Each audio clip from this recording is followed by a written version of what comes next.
अब अंग्रेजी बबूल को काटते हो तो कोई ऐतराज ही नहीं करता है, काटो ना आप, जितना काटो उतना उग जाएगा। ऐसा भी होना चाहिए, पर खेजड़ी पर बैन लग जाए तो ये तो रविंद्र ने जो डिमांड की है मैं इसको सपोर्ट करता हूँ। सर भजन लाल जी को बनाया है मैं भजन लाल जी के बारे में कभी कोई कमेंट तो किया न करने वाला हूँ, पर मैं उनको किरोड़ी लाल की तरह संघर्षशील मान लूँ, इतना बड़ा बेवकूफ नहीं हूँ। भारतीय जनता पार्टी संघ से है या भाजपा से संघ है? उल्टी बातें मत करो, संघ की औलाद है भारतीय जनता पार्टी। कांग्रेस ने तो हमेशा ही अल्पसंख्यकों के नाम पर काम किया है। कांग्रेस ने कभी हिंदुत्व की लड़ाई लड़ी थी, कोई जमाना था। मैं आज भी कहता हूँ, कांग्रेस ने जितने बड़े हिंदू नेता दिए उतने तो किसी पार्टी ने नहीं दिए। किसकी औलाद है भाजपा? 35 बच्चे हैं संघ के, उसमें 36वां बच्चा है भाजपा। इसलिए मैं मतलब मुझे भाजपा कोई पद दे या ना, मेरे क्या फर्क पड़ता है। मैं अपने आप को हिंदुत्ववादी संगठित और कार्यकर्ता मानता हूँ। तब मैंने मोदी जी के कहने पर उमा भारती को उनके मैदान से जयंती बारोट MP लेने आया था, हटाया था, तभी मैं हिंदुत्व का सिपाही था। उसके बाद मैं हट गया तो उमा भारती की पार्टी में गया, तभी मैं हिंदुत्व का सिपाही था। मैंने पार्टियां बदली, अपना सिद्धांत नहीं बदला। हिंदू, मुख्यमंत्री हिंदू, रक्षा मंत्री हिंदू, ठीक है, और सेना के जितने भी हैं तमाम जो है आला अधिकारी वो सब हिंदू, लेकिन हमेशा से हिंदू खतरे में क्यों नजर आता है? खतरे में है ही नहीं, ये हिंदू के आत्मविश्वास की कमी है। क्योंकि हिंदू हमेशा कहने वाले मूर्ख हैं, उनकी मूर्खता का मेरे पास कोई इलाज नहीं है। हिंदू कैसे खतरे में हो सकता है? कांग्रेस का रोल तो नंदवंश की तरह है और भाजपा का रोल चाणक्य और चंद्रगुप्त की तरह है। अमित शाह और मोदी के हाथ में है। जहाँ अमित शाह और मोदी चंद्रगुप्त और चाणक्य का रोल अदा करेंगे तो नंदवंश का विनाश होता है, तो हो रहा है, करीब करीब हो चुका है। अशोक गहलोत मुख्यमंत्री था, नेता कभी नहीं था। He was never a leader. He was the ex-chief minister. Okay? वो कोई जन नेता था ही नहीं, जनता ने माना ही नहीं। ओरिजिनली जब मैं पहली बार राजनीति में आया था उस वक्त मेरी उम्र 14 वर्ष की थी और मैं राजनीति का शुरुआत किया था। मेरा पहला आम सभा में भाषण था doctor Radhakrishnan, president of India के साथ। एक बार चुनाव लिया, कांग्रेस टिकट पर हार गया। मैंने उसी दिन प्रतिज्ञा कर ली कि मैं चुनाव कभी नहीं लड़ूंगा। ये 94 की बात है। तजुर्बों की धूप में तपकर इंसान निखरता है, सियासत में वही टिकता है जो हर दौर में खुद को परखता है। नमस्कार, मैं आरब सिंह और आप देख रहे हैं पॉलिटिकल पंचायत। ये शायरी मैंने इसलिए कही क्योंकि राजस्थान की राजनीति में बहुत से ऐसे नेता हैं जिनकी सलाहकार, जिनकी रणनीति हमेशा से चर्चाओं में रहती है। चाहे उम्र चाहे कितनी भी हो जाए, उनका तजुर्बा आज भी काम आता है। हमारे साथ जो मेहमान हैं वो हैं पूर्व कैबिनेट मंत्री चंद्रराज सिंह जी। सर, आपका बहुत बहुत स्वागत है। धन्यवाद। कैसे हैं सर आप? मैं बहुत तगड़ा हूँ, fit and fine. absolutely fit. At the age of 82 years, I feel I am only 52 years. Sir, हमेशा से राजस्थान की राजनीति में वरिष्ठ नेताओं का और आपका जो है चर्चाओं में हमेशा से आप रहे हैं। मैं तस्वीरें देख रहा था, यहाँ पर आपकी तस्वीरें लगी हुई हैं, आज के नौजवान नेताओं के साथ में भी लगी हुई हैं, और पूर्व की बात करें तो पूर्व में बड़े नेता जो दिग्गज थे उनके साथ में भी आपकी तस्वीरें लगी हुई हैं। आप बड़े राजनीतिकार, चर्चाओं में रहे और हमेशा से सलाहकार भी रहे। अच्छे नेताओं के साथ में आपने जो है राजस्थान की राजनीति में एक अलग दिशा दी। आपने अगर देखा जाए तो बसपा, JDU अलग अलग दलों में, अब सर भारतीय जनता पार्टी की तरफ चले गए क्या? नहीं, ऐसी कोई बात नहीं है। ओरिजिनली जब मैं पहली बार राजनीति में आया था उस वक्त मेरी उम्र 14 वर्ष की थी और मैं राजनीति का शुरुआत किया था। मेरा पहला आम सभा में भाषण था doctor Radhakrishnan, president of India के साथ। उस मीटिंग की अध्यक्षता मोहनलाल जी सुखाड़े, तत्कालीन मुख्यमंत्री ने की थी। तब से अब तक मेरे को बहुत कहा मेरे घर वालों ने, कोई कहता डॉक्टर बन जाओ, कोई कहता इंजीनियर बन जाओ, कोई कहता वकील बन जाओ। नो, मैं केवल राजनीति में रहूँगा और आज 68 साल की राजनीति के बाद भी मैं तो राजनीति में हूँ। अब राजनीति में एक प्रश्न पैदा, पद। मैं राजनीति में पद को महत्वहीन मानता हूँ, मैं राजनीति में कद को महत्वपूर्ण मानता हूँ। पद कोई महत्व नहीं रखता है, कद महत्व रखता है। लोग आपको कैसे चाहते हैं, कितना चाहते हैं, क्यों चाहते हैं, कब चाहते हैं, किस विषय पर चाहते हैं, ये महत्वपूर्ण है। आप क्या कुर्सियों पर रह जाता है, उतर जाता है ना, और मर भी तो जाता है, उसकी कोई अहमियत नहीं है। फिर भी मुझे भगवान ने मेरी इच्छा उस जगह दी और पद मुझे मिले। देखिए सर, आज के नेता जो हैं अगर बात करें कुछ पुराने नेताओं की, उनको ऐसा लगता है कि हमेशा पद होना चाहिए, तभी आपकी पद प्रतिष्ठा, कहते हैं ना कि पद प्रतिष्ठा हो, आपके पास पद होता है तो- मैं तो इसको मानता ही नहीं। अब पद की क्या बात करोगे आप? मैं कांग्रेस का ऑल इंडिया सेक्रेटरी रह गया, तो लोगों ने, कांग्रेसियों ने कहा आप रह गए? हाँ भैया। क्या रहे? मेरे को मध्य प्रदेश का प्रभारी था, वहाँ उसके 8 मंत्रियों को मैंने दिग्विजय के डिस्कस किया था। दिग्विजय भी मेरे अंडर में रहा, कमलनाथ भी जा जोगी रहा, बाद में हट गया तो पदहीन हो गया। पदहीन हो गया भाजपा में आ गया, भैरू सिंह जी ले आए तो भाजपा के राष्ट्रीय कार्यकारिणी का मेंबर हो गया। भाजपा के गोविंदाचार्य का सह प्रभारी बन के राजस्थान का प्रभारी बना। मैं संतुष्ट था, नहीं था तो भी मैं तो संतुष्ट था। फिर वसुंधरा के राज में मैं मेकर ऑफ द गवर्नमेंट और वसुंधरा का सबसे वरिष्ठ कैबिनेट मंत्री के रूप में मैं नॉमिनेट हुआ। पर मैं जानता अपनी कमजोरी, हर मनुष्य को अपनी कमजोरी जाननी चाहिए। मैं जानता था कि मैं वोट बैंक नहीं है। एक बार चुनाव लिया, कांग्रेस टिकट पर हार गया, मैंने उसी दिन प्रतिज्ञा कर ली कि मैं चुनाव कभी नहीं लड़ूंगा। ये 94 की बात है, मैं तो आज तक उसके बिना जिंदा हूँ। अगर आप सच्चाई कहते हो तो आप मरोगे नहीं, सही बात कहते हो तो मरोगे नहीं। कड़वी बात करोगे तो लोग सुनेंगे, चापलूसी करोगे तो आप बड़े से बड़े पद पे जा सकते हो, संवैधानिक पद पर जा सकते हो, तो आप गिने नहीं जाओगे। पद पर तो पद हो तो लोग मान लेंगे, ठीक है। उतरने के बाद में क्या होगा? भूतपूर्व हो जाओगे। मैं भूतपूर्व राजनीति को मानता ही नहीं, मैं अभूतपूर्व काम को मानता हूँ। जिंदा हूँ। अब लोगों ने कहा आप तो सीएम नहीं बन, क्या मंत्री बन गए ना, मेरे पास 5 वोट है क्या? इतना भी जनता है, जिसने मुझे बनाया मैं उसका आभारी हूँ। मुझे हरदेव जोशी के राज में चेयरमैन बनाया था, रामदेव मैरिया कैबिनेट मंत्री की जगह, मैं संतुष्ट था। वसुंधरा ने मुझे 20 सूत्री का कार्यक्रम का अध्यक्ष बना के फुल कैबिनेट रैंक दिया, मैं उनका भी आभारी हूँ।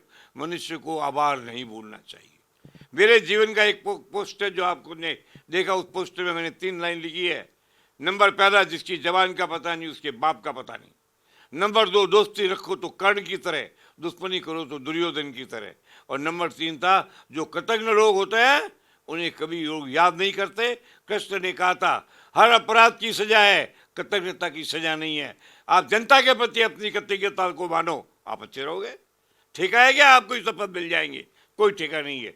68 साल की राजनीति है मेरी, इतनी तो बड़े बड़े नेताओं की उम्र भी नहीं है। शायद अमित शाह की इसके आसपास की उम्र होगी। I am very happy. Happiness is a concept of mind, not of achievement. That's all right. आज आप एक बात बताइए, क्या हर चीज़ के लिए मैंने ठेका ले रखा है प्राप्त करने का? कोई जरूरी नहीं है। मैं कार्यकर्ता था, मैं कार्यकर्ता का पद कभी समाप्त नहीं होता है, वो मरता है जब तक वो पद बना रहता है। अच्छा सर, इसी में मैं एक सवाल पूछना चाहूँगा, क्योंकि आपने तमाम, मैंने देखा, रिकॉर्ड उठाया कि कई पार्टियां कांग्रेस से शुरुआत करी, फिर बीएसपी, जेडीयू और तमाम जो सिंधे गुट के हैं उस पर भी गए आप, और उसके बाद में भारतीय जनता पार्टी हूँ। कभी बीजेपी के या कांग्रेस के नेताओं ने ये नहीं कहा कि आप पहले इस दल में थे अब उस दल में चले गए? कभी ऐसा कुछ नहीं? बहुत अच्छा प्रश्न है। सुनिए आप, मैं जब कांग्रेस में था तो कांग्रेस का सबसे बड़ा ब्राह्मण गुट था, जिसके नेता कमलापति त्रिपाठी, हरदेव जोशी थे। मैं उनका निकटतम व्यक्ति था। तब भी हिंदुत्व का सिपाही था, तब भी भारतीयता का सिपाही था। एक क्षण भी अपने धार्मिक सिद्धांतों से मैं तब नहीं हटा। भाजपा में आया तो भी हिंदुत्व का सिपाही रहा, जब निर्दलीय रहा तो सिपाही रहा, जब जनता दल यू में गया तो शरद यादव का निकटतम व्यक्ति था और गुजरात का प्रभारी था। तब मैंने मोदी जी के कहने पर उमा भारती को उनके मैदान से जयंती बारोट एमपी लेने आया था, हटाया था, तभी मैं हिंदुत्व का सिपाही था। उसके बाद में हट गया तो उमा भारती की पार्टी में गया, तभी मैं हिंदुत्व का सिपाही था। मैंने पार्टियां बदली, अपना सिद्धांत नहीं बदला। देशभक्ति, हिंदुत्व और राष्ट्रवाद, मैं इसका सिपाही और सैनिक था, आज हूँ, मरूंगा जब तक रहूंगा। कोई पद नहीं चाहिए, पद को तो मानता ही नहीं मैं खुद। अच्छा सर, लोग ऐसा कहते हैं कि अभी मैं अगर बात करूं तो जैसे कांग्रेस पार्टी है या बाकी अन्य जो दल हैं उनके साथ में है गठबंधन में, और भारतीय जनता पार्टी है जिनके साथ में और भी बहुत सारे दल हैं, 38 दल के करीब हैं, कांग्रेस के साथ में बहुत सारे दल हैं। तो सर ऐसा माना जा रहा है, लोग दो तरफा बट गए हैं। ये कह रहे हैं कि कांग्रेस के साथ में जो इंडिया अलायंस में है वो जो है हिंदुत्व का झंडा या हिंदुत्ववादी नहीं है। ऐसा आप मानते हैं कि वो लोग कांग्रेस ने तो हमेशा ही अल्पसंख्यकों के नाम पर काम किया है। कांग्रेस ने कभी हिंदुत्व की लड़ाई लड़ी थी? कोई जमाना था। मैं आज भी कहता हूं, कांग्रेस ने जितने बड़े हिंदू नेता दिए उतने तो किसी पार्टी ने नहीं दिए। कमलापति त्रिपाठी, नारायण दत्त तिवारी, आपने क्या क्या ना, वो उत्तर प्रदेश के द्वारका प्रसाद मिश्रा, उसके बाद में मिश्रा, सारे हिंदू नेता थे। जय नारायण भी, सारे हिंदू नेता थे, मगर उन्होंने राजनीतिक लाभ के लिए सिद्धांतों में परिवर्तन किया। भाजपा ने अपने सिद्धांतों में परिवर्तन नहीं किया, क्योंकि भाजपा की रगों में जो खून दौड़ रहा है वो भाजपा का अपना नहीं है, वो राष्ट्रीय स्वयंसेवक संघ का खून है, जिसके ऊपर हमें गर्व होना चाहिए। एक ही तो है संस्था, विश्व में एक ही संस्था है जो हिंदुत्व और राष्ट्रवाद के लिए लड़ती है, तो आरएसएस है। मैं आज भी कहा, मैंने कई बार आरएसएस के बड़े नेता से कहा है कि मैं आज भी भाजपा छोड़ के संघ का काम करना चाहूँ, पर संघ के अंदर ऐसा कोई परिपाटी है नहीं। संघ का दिया हुआ तो सब कुछ है। किसकी औलाद है भाजपा? 35 बच्चे हैं संघ के, उसमें 36वां बच्चा है भाजपा। इसलिए मैं मतलब मुझे भाजपा कोई पद दे या ना दे, मेरे क्या फर्क पड़ता है? मैं अपने आप को हिंदुत्ववादी संगठन और कार्यकर्ता मानता हूँ। मेरे इस पद को छीन सकती है भाजपा? भूतपूर्व कैबिनेट मंत्री हूँ, मेरे इस पद को मोदी छीन सकते हैं क्या? हूँ वो हूँ, इतना भी बहुत है। नहीं होता तो क्या होता? मैं कट्टर हिंदूवादी तो बचपन से हूँ ना। अच्छा सर, एक चीज़ पूछना चाहूँगा, भारतीय जनता पार्टी संघ से है या भाजपा से संघ है? उल्टी बातें मत करो, संघ की औलाद है भारतीय जनता पार्टी। अच्छा आप एक बात बताओ, राम तो बहुत बड़े थे ना, तो राम की औलाद दशरथ है, दशरथ की औलाद राम थे? बोलिए। दशरथ की औलाद तो राम थे, ये फर्क है। संघ के बनाए हुए बनते हैं। मैंने एक चिट्ठी लिखी थी एक बार, संघ ने एक बार कहा था कि वाजपेयी और अडानी और वाजपेयी संघ की संतान है, तब मैंने उनको एक चिट्ठी लिखी थी। मैं कहा ये बात सही है, मगर न तो संघ वाजपेयी अडवाणी को पैदा कर सकता है, न वाजपेयी अडवाणी संघ को पैदा कर सकता है। उस चिट्ठी के कारण मेरा बहुत बड़ा झगड़ा हुआ था, और वहाँ जब ये चिट्ठी लिखने के पहले मैंने अडानी को बढ़वाई थी। जब मैंने ये बात वसुंधरा से कही तो वसुंधरा भाग करके गई मुझे जोधपुर हाउस में छोड़ के कि मैं पूछ के आता हूँ सही है क्या? जाकर के पूछा तो अडानी बोले सही है।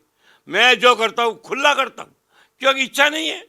और आपसे एक बात बताऊँ, सब पार्टियों से ऊपर, सब नीतियों से ऊपर, सब सिद्धांतों से ऊपर हमारे जैन धर्म का एक सिद्धांत है, जब आदमी आकांक्षा छोड़ देता है, अपेक्षा छोड़ देता है, उपलब्धि की भूख छोड़ देता है, तो सबसे बड़ा होता है। पर इच्छा ही नहीं है। जिस आदमी की इच्छा नहीं उससे बड़े हाथ क्या हो?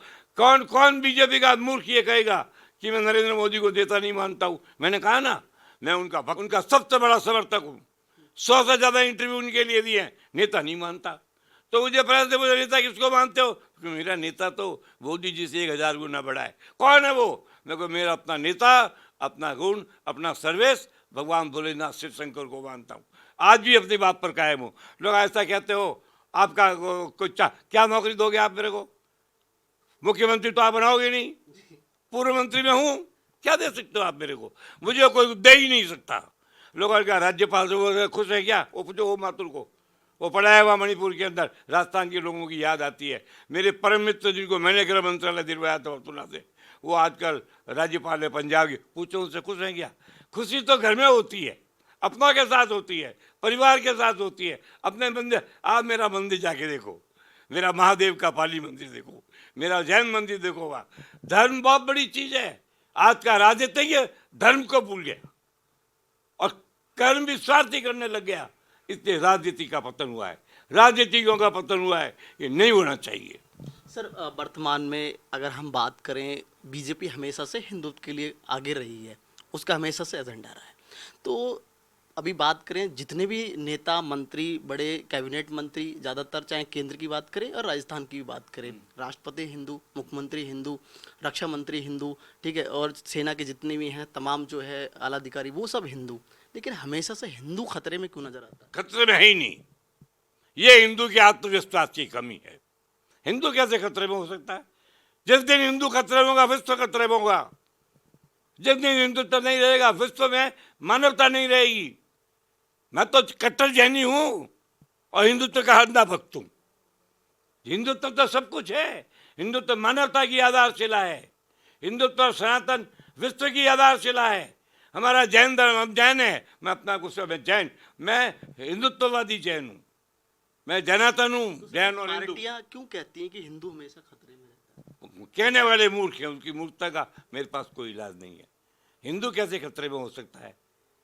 याद है संभाजी की कितनी बुरी मृत्यु दी थी औरंगजेब ने? इसके बावजूद महाराष्ट्र के मराठा ने मुसलमानों को सबक दे दिया था। राजस्थान में मेवाड़ ने अकबर को सबक दे दिया था। हिंदुत्व खतरे में है ही नहीं। हिंदुत्व में ही कुछ गद्दार हैं जो अपनी वीकनेस का प्रदर्शन करते हैं। हिंदुत्व महान धर्म है, सनातन महान धर्म है, विश्व की ताकत है, विश्व की शक्ति है, और जिसके पीछे राष्ट्रीय स्वयंसेवक संघ की संस्था हो वो कैसे खतरे में रह सकता है। सर राजस्थान की राजनीति पे आता हूँ मैं। राजस्थान की राजनीति में देखा जाए पार्टियां जब सरकारें आती हैं चली जाती हैं, लेकिन बहुत सारी योजनाएं आम आदमी के लिए बनती हैं, लेकिन सब जब सरकार चेंज होती है वो आम आदमी की योजनाएं आम आदमी के टैक्स से बनी हुई होती है, पैसा उन्हीं का लगता है, फिर चेंज हो जाती हैं। कांग्रेस सरकार की योजनाएं भारतीय जनता पार्टी बंद कर देती है और भारतीय जनता पार्टी की कांग्रेस बंद कर देती है। आपस की लड़ाई में सर आम आदमी की फूट होती है, कैसा देखते हैं? ये ओछी शत्रुता है, ये नैरो मेंटेलिटी है। मैं एक बात पूछता हूँ, आप कहते हो बदल, अच्छा एक बात बताइए, कांग्रेस राज में भी 2 और 2 4 होते थे, भाजपा में 2 और 2 4 होते हैं, क्या परिवर्तन होता है?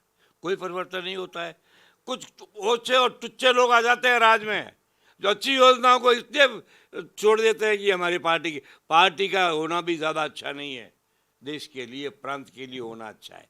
योजना अच्छी होनी चाहिए, किसी की भी हो, क्या फर्क पड़ता है? लेकिन सर ये योजनाओं को लेकर के लड़ाइयाँ होती हैं। तो होती रहती है, राजनीति का खेल है, ये कोई बात नहीं है। आप एक बात, आज की तारीख में कांग्रेस का रोल तो नंदवंश की तरह है और भाजपा का रोल चाणक्य और चंद्रगुप्त की तरह अमित शाह और मोदी के हाथ में है। जहाँ अमित शाह और मोदी चंद्रगुप्त और चाणक्य का रोल अदा करेंगे तो नंदवंश का विनाश होता है, हो रहा है, करीब करीब हो चुका है। यही कारण है। सर अभी कांग्रेस की बात करें तो कांग्रेस में बड़े नेता के तौर पर अशोक गहलोत तो पूर्व मुख्यमंत्री हो चुके हैं। कांग्रेस में नेतृत्व तो कई नेता बड़े कर रहे हैं। आप गलत कह रहे हो, अशोक गहलोत मुख्यमंत्री था, नेता कभी नहीं था। He was never a leader, he was the ex chief minister. Okay, वो कोई जन नेता था ही नहीं, जनता ने माना ही नहीं। एक जोधपुर की जादूगरी का तो पहले तो उसने कहा महात्मा गांधी, गांधीवादी अशोक का, अब फिर बंद हो गया, फिर जादूगर का कह दे, थोड़ा बाजीगर कह देंगे, उसे क्या फर्क पड़ जाएगा। ये नाम तो दिए जाते हैं, अपने चमचों द्वारा पैदा कर दिए जाते हैं और हो जाते हैं, इनका कोई मूल्य नहीं होता है। कांग्रेस में आपने ठीक ठाक समय बिताया है, कौन अच्छा लीडर है अगर हाँ, जय नारायण व्यास सबसे बड़ा नेता। दूसरे नंबर राजस्थान का पूछ रहे हो? जी जी जी। जय नारायण व्यास, उसके बाद में हरिदेव जोशी, उसके बाद में कांग्रेस के नेताओं में पूछते हो तो, पर उसके बाद में भाजपा में भैरव सिंह शेखावत का युग आ गया, ठीक था। तो सर अभी वर्तमान में अगर बात करें कांग्रेस में कौन अच्छा नेता है? मैं इसकी तलाश करने में इंटरेस्टेड नहीं हूँ, क्या फर्क पड़ता अच्छा, है। भारतीय जनता पार्टी की बात करें तो राजस्थान में अभी कहें तो बिल्कुल निचले पायदान से व्यक्ति को एक बात मुख्यमंत्री तो बनाया है। पूरी भाजपा में अगर आज की तारीख में मैं किसी का सम्मान करता हूँ तो चरित्र, ईमानदारी, संघर्ष और लड़ने की ताकत, सही बात कहने की ताकत और भ्रष्टाचार के विरुद्ध लड़ने की ताकत केवल डॉक्टर किरोड़ीलाल मीणा की है। और क्या मीणा मुख्यमंत्री नहीं बनता होगा? मुख्यमंत्री बनाने का मैंने ठेका नहीं लिया है, उसके नेतृत्व को चुनौती कोई देता है तो गलत है। वो पार्टी का ईमानदार आदमी है ही नहीं। क्या निकालोगे गलती? किरोड़ी पैसे खाता नहीं, काम करता है, शिकायत करता है, कुछ जाके अभी वो सवाई माधोपुर में अफसरों की बदमाशी, इन अफसरों को तो जेल भेज देना चाहिए जिन्होंने बद्री की जगह मिट्टी काम में ले ली है। ये कौन कह सकता है? डॉक्टर किरोड़ीलाल मीणा कह सकता है। लेकिन सर बीजेपी के बहुत सारे नेता उनसे नाराज रहते हैं, कारण कि वो तो खुल्लम खुल्ला जो है। इससे कोई फर्क नहीं पड़ता है, रहते होंगे नाराज, इसमें क्या बात है? मृत्यु जिसकी आती है उसकी आई जाती है, नाराज रहने से क्या होता है? रावण से भी उसके कई लोग रिश्तेदार भी नाराज थे, क्या हो गया उससे? अंत में तो उसका पतन हुआ ना। अच्छा सर, भजनलाल जी को बनाया है। मैं भजनलाल जी के बारे में कभी कोई कमेंट न तो किया, न करने वाला हूँ, न मैं उनका आलोचक हूँ, न मैं उनका प्रशंसक हूँ। मैं इस बात को जानता हूँ कि मेरी पार्टी के वो मुख्यमंत्री हैं, एज मुख्यमंत्री उनके पद का सम्मान मुझे करना चाहिए, मैं करता हूँ। व्यक्तित्व की तारीफ और व्यक्तित्व की आलोचना करना ये मेरा व्यक्तिगत फैसला होता है। जब जरूरत पड़ेगी तो वो भी करूँगा, आज की तारीख में इसकी जरूरत नहीं है। वैसे उनकी 62 साल की उम्र है, 68 साल से मेरी राजनीतिक उम्र है, इसलिए मैं उन पर कमेंट नहीं करता। वो मेरे पुत्री के बराबर है, इसमें कोई बुराई नहीं करता। अच्छा आदमी है, मेरे कोई शिकायत नहीं है उससे, किसी मैंने कभी उनकी आलोचना नहीं की, मैं करूँगा भी नहीं। पर मैं उनको किरोड़ीलाल की तरह संघर्षशील मान लूँ, इतना बड़ा बेवकूफ़ नहीं हूँ मैं। सर मेरा एक सवाल थोड़ा हटके है, आप वरिष्ठ नेता हैं, मैं ये पूछना चाहता हूँ कि राजस्थान की बात करें, वर्तमान में बीजेपी की सरकार है, डबल इंजन की सरकार कहें, केंद्र में भी है। तो सर अगर बात करें, जैसे राजस्थान के मुख्यमंत्री भजनलाल जी हैं, तमाम मंत्रालय हैं, लेकिन उन मंत्रालयों के मंत्री जी फीता नहीं काट करके मुख्यमंत्री जी काटते हैं। केंद्र की बात करें तो वहाँ पर केंद्र के जो मंत्री हैं, जिनके पास मंत्रालय अलग अलग हैं, वो अपना फीता ना काट करके प्रधानमंत्री जी काटते नहीं, हैं। ऐसी कोई बात नहीं है। ज्यादातर सर कई मंत्री काटते हैं, कई गवर्नर काटते हैं, कई चीफ मिनिस्टर काटते हैं। अब राजस्थान के अंदर ये तो मंत्री अगर अपनी हैसियत का अंदाजा लगाएंगे तो फिर तभी काटेंगे। मुख्यमंत्री अगर अपने हिसाब से काटते हैं तो ये उनको अपनी हैसियत का अंदाजा है, मैं इसमें कोई बुराई नहीं मानता। ठीक है सर, काटना भी उनके लुकआउट है, मेरा हेडेक सर, नहीं। पता नहीं लग पाता ना जनता को ये विषय मेरे कमेंट के बाहर है। मैं एक ही लाइन में कह चुका हूँ कि मैं भजनलाल जी और उनकी सरकार के बारे में न तो प्रशंसक हूँ न आलोचक हूँ, पर वो हमारे मुख्यमंत्री हैं। एज ए मुख्यमंत्री के पद का सम्मान भी कुछ प्रतिशत तक व्यक्ति को करना पड़ता है। ऊपर का सम्मान वो कद का करता है, वो स्थिति आएगी तो कद का भी सम्मान करूँगा। जैसे मैं भरत सिंह शेखावत के कद का सम्मान करता हूँ, एज ए मुख्यमंत्री मैंने कभी उनको पर उनका कद था, हरदेव जोशी का कद था, इंदिरा गांधी का मान कद था, जो मैं तारीफ करता हूँ भाजपा में रह करके भी। जवाहरलाल नेहरू का कद था, मैं तो उनके साथ भी बोला हूँ बचपन के अंदर। आपने देखा वो मैं बैठा हूँ नीचे, मगराज कल्ला चीफ जस्टिस बैठा हुआ बातें देखा। तो मैं एक बात जानता हूँ, प्रशंसा करना, आलोचना करना, उसके कद की प्रशंसा और कद की आलोचना कर्तव्य है। व्यक्तित्व की प्रशंसा, व्यक्तित्व की आलोचना ये आपका निजी फैसला है। सर सरकारें आती हैं चली जाती हैं और पार्टियां बनती बिगड़ती रहती हैं, आपसी ये सब चीज़ें चलती रहती हैं। भारत को और राजस्थान को वर्तमान की बात करें तो कैसे आगे बढ़ा जाए, पार्टियों को क्या कुछ सोचना चाहिए इन सब चीज़ों? एक बात, अगर आगे बढ़ाना है भारतीय जनता पार्टी को तो जाटों को मत देना पड़ेगा। जैनों का एक भी कैबिनेट मंत्री नहीं है, 4 हुआ करते थे, एक भी नहीं है। कार्यकारिणी में एक जैन नहीं है। इन गलतियों को सुधारना पड़ेगा और मेरे को पक्का विश्वास है सुधारेंगे। सभी जातियों का विकास ही समग्र विकास होता है, सभी जातियों को अवसर ही समग्र अवसर होता है। ऐसा होना चाहिए। एक गुजर कैबिनेट मंत्री नहीं है राजस्थान के अंदर, नहीं होना चाहिए। आप बोलिए क्या कहते हो? बिल्कुल होना चाहिए तो होना चाहिए। जब आप जैसा नॉर्मल पत्रकार कहता होना चाहिए तो मुख्यमंत्री को भी इसको समझना पड़ेगा और अमित शाह को भी समझना पड़ेगा। खुदा कोई नहीं है। मुझे एक लाइन याद है कि उसने कहा था उड़ीसा के चीफ मिनिस्टर ने, खुदा नहीं है पर खुदा से कम नहीं है। इसी प्रकार मनुष्य को जो अवसर मिलते हैं वो सब कुछ नहीं है, पर वो अवसर नहीं मिलते हैं ये उचित नहीं। खेजड़ी का मामला उठ रहा है लगातार, ओरण बचाओ की बातचीत चल रही है, तो क्या लगता है अच्छा है, बहुत अच्छा मुद्दा है। एक तरफ तो उसको राष्ट्रीय वृक्ष क्या तो भी काटते हो, रोक दो, कानून बना दो। हाँ, इससे होगा ये, मैं आपसे बताता हूँ। टोटल जितने भी क्षेत्र के अंदर सोलर एनर्जी लगती है, ज़्यादा से ज़्यादा टोटल इलाके के 10% से ज़्यादा के ऊपर खेजड़ियाँ नहीं है। छोड़ दो, 90% पे कर लो। ठीक है क्या 100% करने का? 100% खेजड़ी पर बैन होना चाहिए। और मैं तो जैन हूँ, हमारा धर्म तो कहता है कि किसी भी वृक्ष को काटना पाप है।